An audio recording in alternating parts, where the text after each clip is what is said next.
1.5-2 लाखाचा कम्प्युटर घेऊन काहीच फायदा नाही बरं का. तर ही जी लाईट आहे ही आमच्यासाठी कधीच उपलब्ध नसते. आमच्यासाठी उपलब्ध काय असते तुम्हाला दाखवेन. न सांगता हे मीटर, स्मार्ट मीटर उपलब्ध असतात, है की नाही. आता ह्याचा काय आम्हाला गरज नव्हती बरं का, तरी पण आम्हाला टाकलाय बरं का. तर लाईट बिल भरलं नाही, थकलं, कुठं काय झालं तर डायरेक्ट वरनं लाईट बिल करू शकतात बरं का. आता हा नियम फक्त माझ्यासाठी आहे. आता हा नियमाचा पण विषय काय नाही, मी ह्या नियमाला पाळूनच गेलो असतो, परंतु हा नियम फक्त माझ्या पुरता का. मला एक सांगा, हे जे तुम्हाला दिसतंय हे 3 फेज कनेक्शन आहे. लाईट आत्ता गेली, ही मोटरीची लाईट आहे आमच्या घरासाठी. आम्हाला सिंगल फेज आज तागात भेटली नाही, आज 30 वर्ष होत आली तरी आम्हाला भेटली नाही.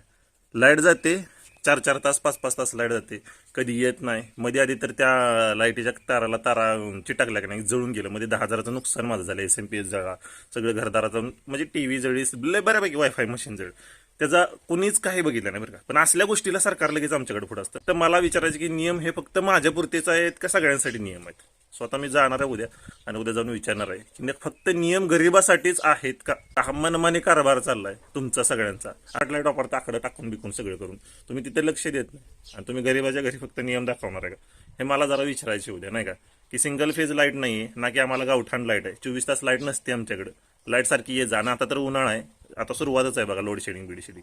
अख्ख्या गावात लाईट कधीच जात नाही. सगळीकडे लाईट असते ना, आमची इथलीच लाईट जात असते.